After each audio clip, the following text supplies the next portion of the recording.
Good morning, everybody. Today I would like to give a presentation on the assignment of how one can avoid Jim Collins' curse on how the mighty fall.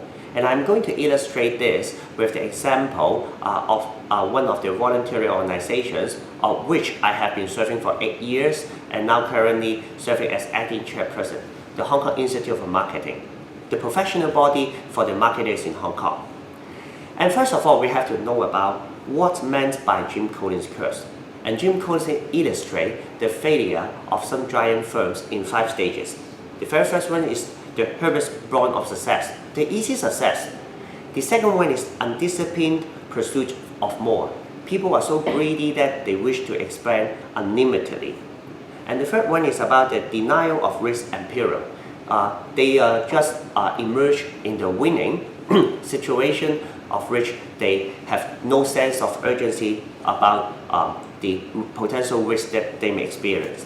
And the first one is actually grappling for salvation. Once they know that there are problems, they try their very best in saving themselves, but very often in the wrong directions and in the wrong ways. And the last one is calculation of the irrelevancy or death. This means that the organization actually experiences the situation of which there is no turnaround, but simply facing the ultimate decline. And I think that's so important for executives to change their mindset and philosophy when coping with the decline or management of a large-scale company. Why is that so? Because very often we are so greedy in expanding to some directions in order to prove our own existence, but rather than create true value to our lab circles as well as to the society. And in this regard, I would like to share with you 3 very important traditional traits in our Chinese: 知人勇, the wisdom, courage, or somehow we sometimes name humanity, and the courage. The first point is about the kindness. As leaders, we have to have the kindness to create a better world and ecosystem. Like the institute I mentioned, originally it was intended to be non-profit making, to raise the standard of the industry as well as serving the marketing practitioners. But very often, when coming to a bigger stage or scale, the senior leaders forget about this original motive or original vision and mission of this institute, and they started to expand the organization just because they wish to extract the personal interest from the institute, and this make the institute get into the downturn. This is so important for us as senior leaders to always remember the vision and mission as well as the value creation of our organization or company. And luckily, later when the new management team arrived to the board, they realized this and they tried their very best in getting back into the original vision and mission, that is to create value to the marketing practitioners as well as the industry and the society, the institute get better. The other one is to have the kindness to motivate the team to work towards the great vision and mission. There is a very famous saying of 上梁不正下梁歪. If the upper beam is not straight, the lower one will go astray. This is so important for the great leaders to set the examples in following the great mission and vision, like for example in our institute, to create value to the members and the marketing industry. Because only with this bear in mind, as a non-profit making organization, we can motivate our staff to work better. Because in non-profit making organization, the financial remuneration of the staff team may not be that great. But yet, if we can have the kindness to empower them to grow and for more contribution to the society, the story is different. And most importantly, we have to show them the vision and mission. How important are they? And how important are the everyday work they do to help the society and their left circle. But just having kindness or humanity is not good enough. We also have to have the courage. Have the courage to embrace changes and jump out from our comfort zones. When the institute first started, there was actually not much competition in business education or related activities. University at that time just offer degree, but not actually some up-to-date practitioner courses. But later, the competition landscape was actually changed. That universities start to offer some more up-to-date courses through their extension arms or executive programs. And the institute experienced the situation of which it lost its competitiveness. How are we going to avoid this kind of things? We have to embrace the changes, to jump out from the comfort zone into our creativity zone, in the sense that we have to revamp our solutions and products to our left circle. For example, the new management team has introduced several areas of which marketers in these days you know about, the big data marketing, digital and social media marketing, the omni-channel marketing, content marketing, all these new topics. And also, the senior management team also leverage through the strategic partnership with some company like Google, IBM to organize some more up-to-date courses, seminars for our members with theory and practice. Another very important point for us to consider about courage is to have the courage to defeat our own arrogant and greedy self. The previous management team think that big is equal to great, 大等於偉大, and try their very best into some very large-scale events, organization, and they even try to expand their office to some like 3,000 square feet premises. And actually, this is more than the society and institute need. And later, when the society institute grow too big, that it lost its focus and it experienced downturn, and just had around 2 administrative staff, and yet we have to bear the very high rental of like 50,000 per month, more than actually we need. And this is the problem of our own greediness.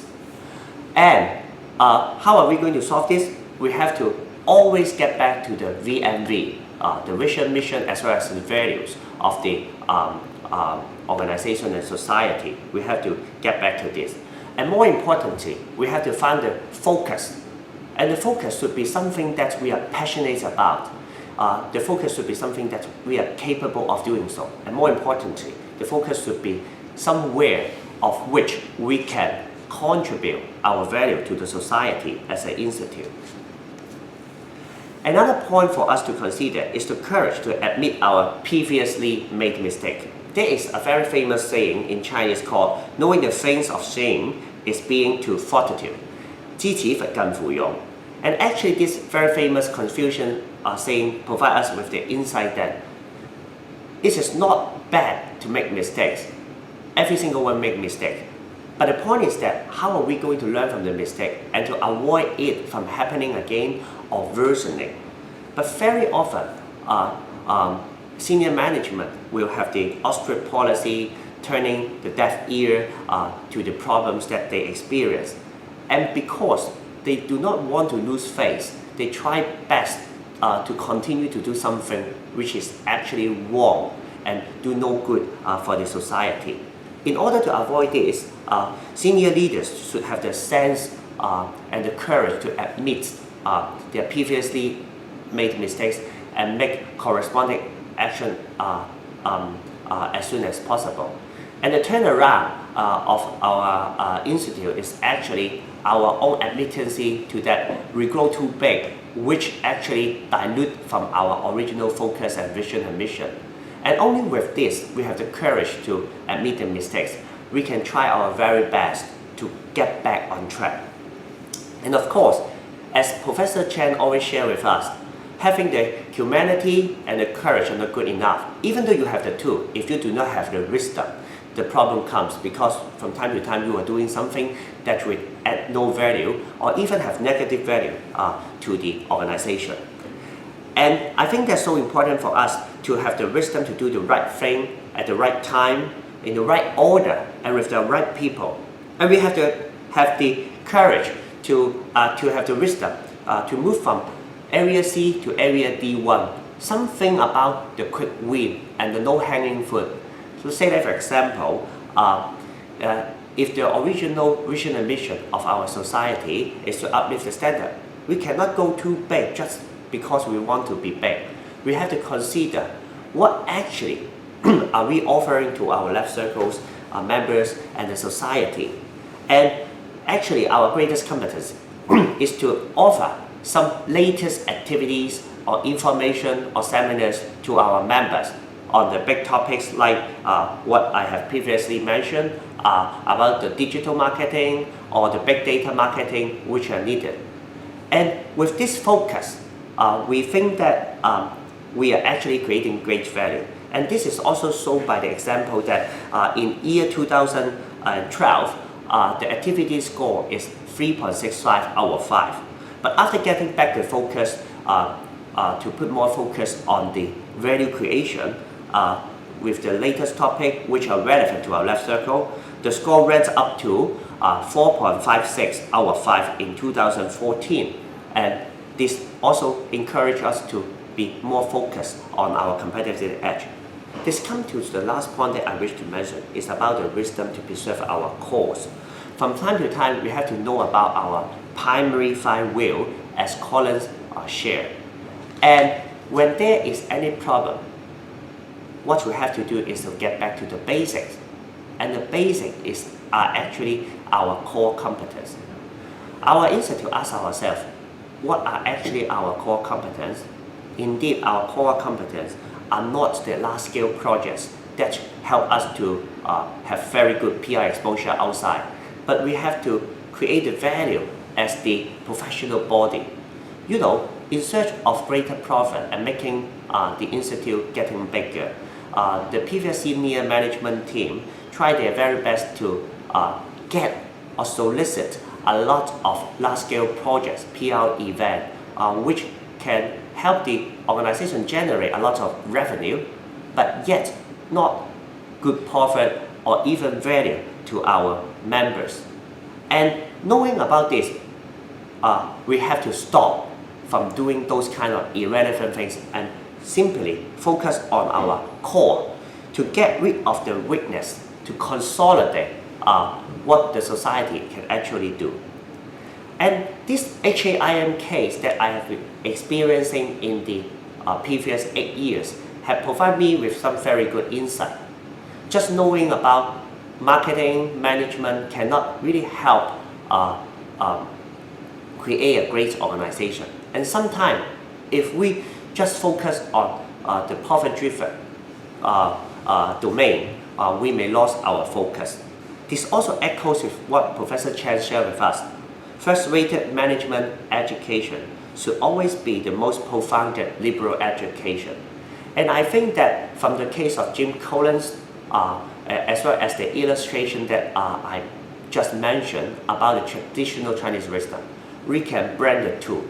And this is always good for us as senior executives to explore more, to extract the wisdom, the essence from the traditional Chinese culture or in other domains in order to make our management be better.